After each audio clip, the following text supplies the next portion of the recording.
விவசாயிகளின் பிரச்சனையில் தமிழக அரசு அக்கறை காட்டவில்லை என உச்சநீதிமன்றம் வேதனை தெரிவித்திருக்கிறது. விவசாயிகளின் பிரச்சனை தொடர்பாக 2 வாரங்களில் பதிலளிக்கவும் தமிழக அரசுக்கு உச்சநீதிமன்றம் உத்தரவு பிறப்பித்திருக்கிறது.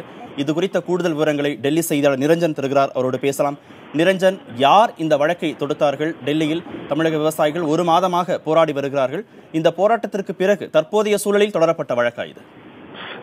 கார்த்திகேயன், அதாவது இந்த தமிழ்நாடு பொதுநல வழக்கு என்ற அமைப்பானது இந்த வழக்கினை தொடுத்திருந்தார்கள் உச்சநீதிமன்றத்தில். ஏற்கனவே இந்த வழக்கானது தொடுக்கப்பட்டிருந்த நிலையில் விவசாயிகளின் தற்கொலையை தடுப்பதற்கான ஒரு நடவடிக்கையினை எடுக்கப்பட வேண்டும் என்ற ஒரு வலியுறுத்தி, ஒரு மெக்கானிசமானது உருவாக்கப்பட வேண்டும் என்ற வலியுறுத்தி தான் உச்சநீதிமன்றத்தில் இந்த வழக்கானது பதிவு செய்யப்பட்டிருந்தது. ஏற்கனவே உச்சநீதிமன்றம் பல்வேறு தருணங்களில் நாம் இந்த விவசாயிகளின் தற்கொலை தொடர்பான பல்வேறு கருத்துக்களை தெரிவித்திருந்ததை நம்மால் பார்க்க முடிந்திருக்கின்றது. குறிப்பாக விவசாயிகளின் தற்கொலைக்கு அந்த நிதியுதவி கொடுப்பது, இழப்பீடு கொடுப்பது மட்டுமே ஒரு இறுதியான தீர்வாக இருக்காது என்ற மிக மிக முக்கியமான ஒரு கருத்தினை உச்சநீதிமன்றம் தெரிவித்திருந்தது. அதன் தொடர்ச்சியாக தற்பொழுது தமிழக அரசிற்கு ஒரு சாட்டையடி கொடுக்கும் வகையிலான ஒரு மிக முக்கியமான ஒரு வார்த்தைகளானது உச்சநீதிமன்றம் இன்றைய தினம் கூறியிருக்கின்றார்கள்.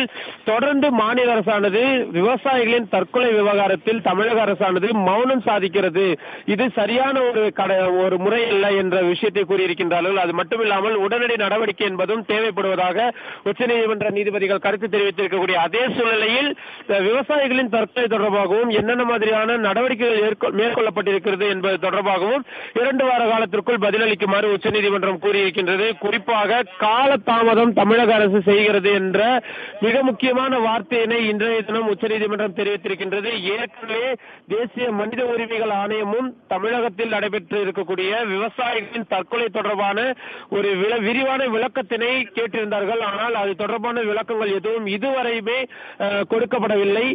ஏற்கனவே நாம் புதிய தலைமுறை செய்திகளில் பல்வேறு விஷயங்களை இந்த விவசாயிகள் தொடர்பாக தெரிவித்திருந்தோம். 140க்கும் மேற்பட்ட விவசாயிகள் தற்கொலை செய்து கொண்ட விவகாரங்களை நாம் வெளியிட்ட பிறகுதான் தேசிய மனித உரிமைகள் ஆணையமானது தமிழக அரசுக்கு நோட்டீஸ் பிறப்பித்திருந்தார்கள். ஆனால் அதன் பிறகும் கூட தமிழக அரசு தற்பொழுது வரை அந்த எண்ணிக்கை குறித்து எந்த விதமான விஷயமும் குறிப்பிடப்படவில்லை.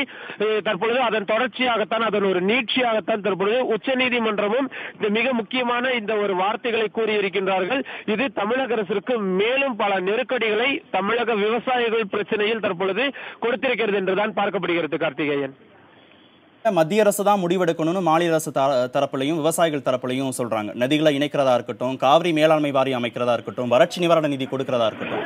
இப்ப இந்த வழக்கை பொறுத்த வரைக்கும் மாநில அரசுக்கு மட்டும்தான் விளக்கம் கொடுக்கணும்னு நோட்டீஸ் அனுப்பப்பட்டிருக்கிறதா? மத்திய அரசு இதில் கணக்கில் கொள்ளப்படவில்லை. இல்ல, இது ஒவ்வொரு மாநிலத்தின் விவசாயிகளின் நலன் என்பது அந்தந்த மாநில அரசுகள் பெரும்பாலாக பார்க்கக்கூடிய ஒரு விஷயமாகத்தான் இருக்கின்றது. அதன் அடிப்படையில் தற்பொழுது இந்த விஷயத்தில் தமிழக அரசுக்கு தான் தற்பொழுது கேட்கப்பட்டிருக்கின்றது. ஏனென்றால் தொடர்ந்து நீதிமன்றங்களும் சரி, மனித உரிமைகள் ஆணையமும் சரி, தமிழக விவசாயிகளின் நிலை குறித்து அறிக்கை தாக்கல் செய்யுங்கள் என்று பல்வேறு தருணங்களில் கூறியிருந்தாலும் கூட தமிழக அரசு இந்த அறிக்கை தாக்கல் செய்வதில் ஒரு மெத்தன போக்கை தான் கடைபிடித்து வருகின்றார்கள்.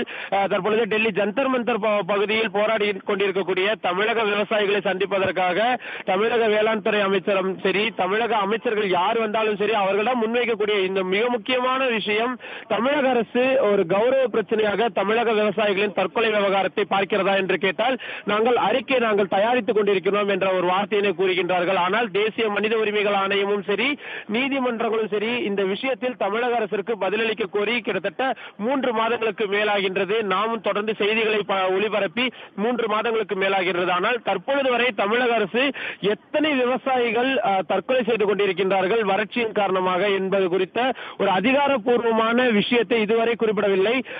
செய்திகள் கிடைக்கும் பட்சத்தில் அவர்களுக்கு இழப்பீடாக 2 லட்சம் 3 லட்சம் என்று கொடுக்கிறார்கள். ஆனால் விவசாய சங்கங்கள் சார்பாக எங்களுக்கு இழப்பீடு என்பது தேவையில்லை, எங்களுக்கு ஒரு நிரந்தர தீர்வாக அமைய வேண்டும், எங்களுக்கு விவசாய கடன்களை தள்ளுபடி செய்ய வேண்டும் என்ற விஷயத்தை கூறி வருகின்றார்கள். மத்திய அரசின் சார்பாக இது தொடர்பாக கேட்டால் மாநில அரசே கூட இவர்களுக்கு அந்த கடன்களை அவர்கள் அடைத்துக் கொள்ளலாம் என்று கூறியிருக்கின்றார்கள். மாநில அரசிடம் கேட்டால் இது முழுக்க மத்திய அரசு சார்ந்த விஷயம் என்று கூறுகின்றார்கள். எனவே 2 அரசிற்கும் இருக்கக்கூடிய இந்த விஷயத்தை பொறுத்தவரை பாதிக்கப்படுவது விவசாயிகளாகத்தான் இருக்கின்றார்கள். உச்சநீதிமன்றத்தில் வேறொரு வழக்கில் இதே விவசாயிகளின் தற்கொலை சம்பந்தமாகவும் இந்த கடன் பிரச்சனைகள் சம்பந்தமான வழக்குகளில் மத்திய அரசுக்கும் சரி உச்சநீதிமன்றம் பல்வேறு கண்டனங்களை தெரிவித்திருக்கின்றார்கள்.